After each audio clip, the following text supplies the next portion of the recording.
नमस्कार, मैं एडवोकेट शिखा शर्मा बगा। अभी 3 मई 2021 में एक राजस्थान फ़ी रेगुलेटरी एक्ट को लेकर एक सुप्रीम कोर्ट का एक काफ़ी बड़ा जजमेंट आया, जिसको लेके पेरेंट्स की काफ़ी क्वेरीज चल रही हैं जो कि उसको किस तरह से यूटिलाइज़ किया जाए, कैसे इम्प्लीमेंट करवाया जाए, कितना किसके लिए बेनिफिशियल है एंड ऑल। उसको लेके आज हम इसको डिस्कस कर लेते हैं। सबसे पहले ये इसमें 2 इश्यूज़ को डील किया गया है इस जजमेंट में। एक तो राजस्थान के जो फ़ी रेगुलेटरी एक्ट बनाया गया था 2016-17 में, वो कितना कॉन्स्टिट्यूशनली वैलिड है, रीज़नेबल है, उसको लेके एक सेट ऑफ अपील था।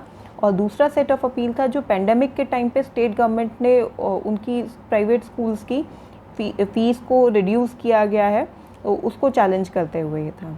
दोनों सेट को एक साथ ही सुनते हुए कॉमन ऑर्डर पास किया गया।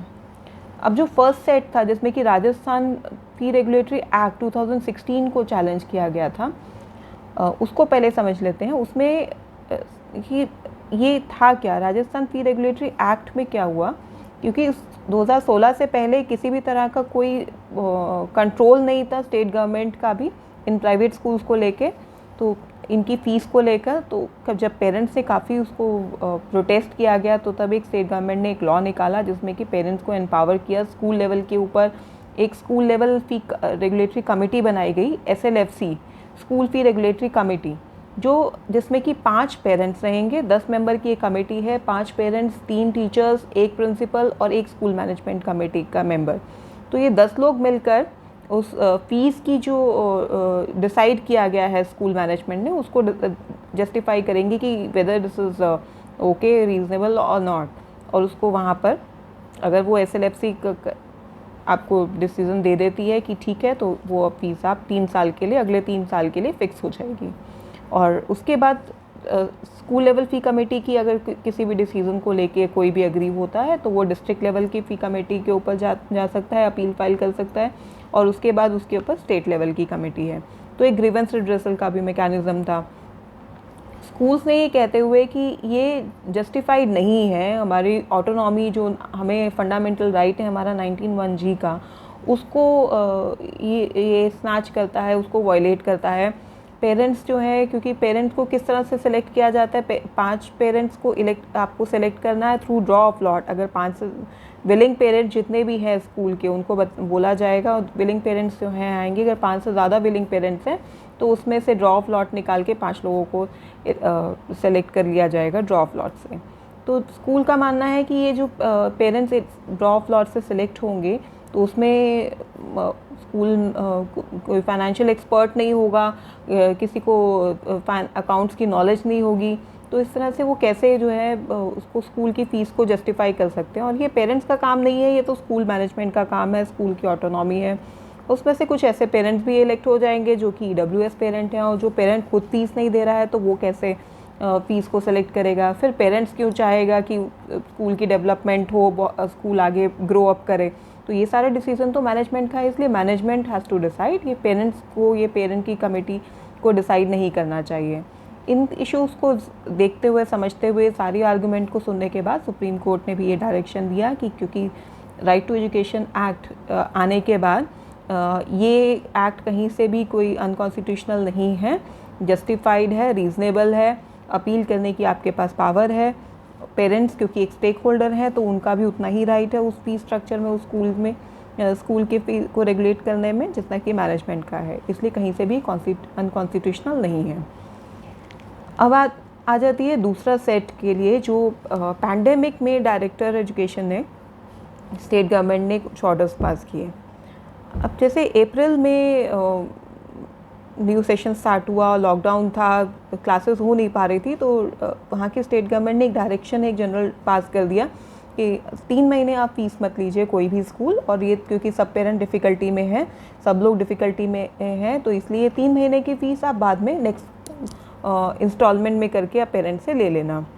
अब अनफॉर्चुनेटली ये लॉकडाउन एक्सटेंड हो गया, और जुलाई में 3 महीने जब पूरे होने के बाद फिर से डायरेक्टर को ये एक ऑर्डर पास करना पड़ा कि अगले 3 महीने भी आप और इसको स्कूल फीस को डेफर कीजिए, मत लीजिए। और ये जो जितना भी अमाउंट है, हम आपको लेने से मना नहीं कर रहे हैं, लेकिन आप लीजिए, इसको इंस्टॉलमेंट में करके बाद में ले लेना आप। इनको चैलेंज करते हुए प्राइवेट स्कूल्स वहाँ के जयपुर हाई कोर्ट में उन्होंने उसको फाइल किया, रिट फाइल किया, और हाई कोर्ट ने भी उसमें यही डिसीजन दिया कि जस्टिफाइड नहीं है, क्योंकि स्कूल के एक्सपेंसेस हैं, स्टाफ की सैलरी देनी है और भी कई रिकरिंग एक्सपेंसेस होते हैं स्कूल के, तो बिल्कुल फ़ीस ना लेना कहीं से भी कोई रीज़नेबल नहीं है।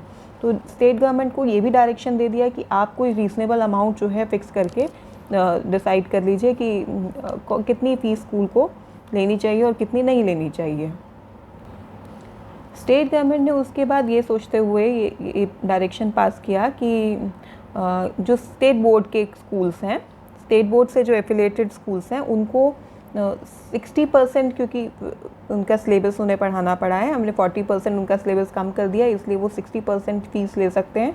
और जो CBSE बोर्ड के से एफिलिएटेड स्कूल्स हैं, उनका 30% सिलेबस कम किया गया है, इसलिए 70% फ़ीस आप ले सकते हैं। अब उसको लेकर भी स्कूल सेटिस्फाइड नहीं थे और उन्होंने जयपुर हाई कोर्ट में फिर से अपील फाइल किया, और वहाँ पर भी डिवीज़न बेंच ने उसको अपहेल्ड करते हुए कि नहीं, डिज़ास्टर मैनेजमेंट एक्ट में स्टेट गवर्नमेंट किसी भी तरह का डिसीज़न ले सकती है अगर सब लोगों को डिफ़िकल्टी है तो। अब वो जयपुर हाई कोर्ट के डिवीज़न बेंच का ऑर्डर को चैलेंज करते हुए अब स्कूल्स आए सुप्रीम कोर्ट में।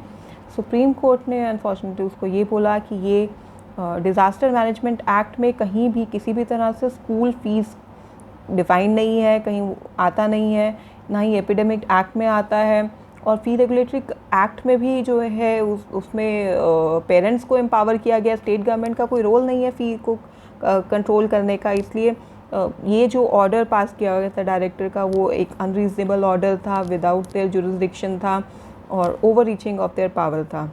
लेकिन उसके बाद ये भी कहा है सुप्रीम कोर्ट ने कि क्योंकि प्रॉफिटियरिंग और कमर्शलाइजेशन स्कूल नहीं कर सकता है, एंड डेफिनेटली स्कूल का कुछ एक्सपेंस तो कम हुआ है इस पीरियड में, तो एक कैपिंग करते हुए एक लमसम अमाउंट को फिक्स करते हुए 15% का अमाउंट डिसाइड किया गया कि 15% अमाउंट इज़ रीज़नेबल, जो कि स्कूल को नहीं लेना चाहिए, रेफ़र कर देना चाहिए। जो भी अनयूज़ फैसिलिटीज़ उनकी रही हैं उसको लेकर आप 15% सभी पेरेंट्स का कम करके आप चार्ज कर सकते हैं टोटल फ़ीस में से। अब इस जजमेंट को पेरेंट्स कैसे यूज़ कर सकते हैं अपनी फेवर में?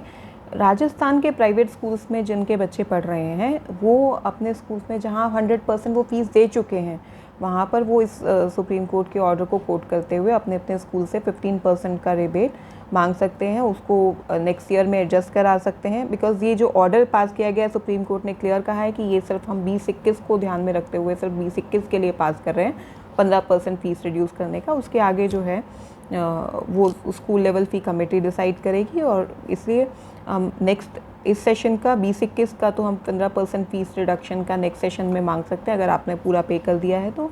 और 21-22 के फ़ीस को रेगुलेट करने के लिए, उसको फ़ीस डिसाइड करने के लिए दोबारा से स्कूल लेवल फ़ी कमेटी SLFC का फॉर्मेशन होगा, और वो उसको फ़ीस को जितना भी यूज्ड अनयूज्ड फैसिलिटीज़ को देखते हुए उस अपने अपने स्कूल की फ़ीस को रेगुलेट करेगा। ये ऑर्डर उन स्टेट्स में भी काम आ सकता है, उसमें भी इम्प्लीमेंटेशन के लिए हम जा सकते हैं जिन स्टेट्स में पेरेंट्स ने 100% फ़ीस पे किया गया है। कोई स्टेट गवर्नमेंट ने किसी भी तरह का कोई डायरेक्शन पास नहीं किया है कि पैंडमिक में आपको स्कूल की फ़ीस कम करनी है नहीं करनी है, और स्टेट गवर्नमेंट के पास कोई एक्ट नहीं है, कोई पावर नहीं है, ठीक है। लेकिन दिल्ली जैसे स्कूल्स में जहाँ पर ऑलरेडी डायरेक्टर के पास दिल्ली स्कूल एजुकेशन एक्ट 1973 में जो बना है उससे काफ़ी एम्पावर्ड है, तो वो स्कूल की फ़ीस को रेगुलेट कर सकता है।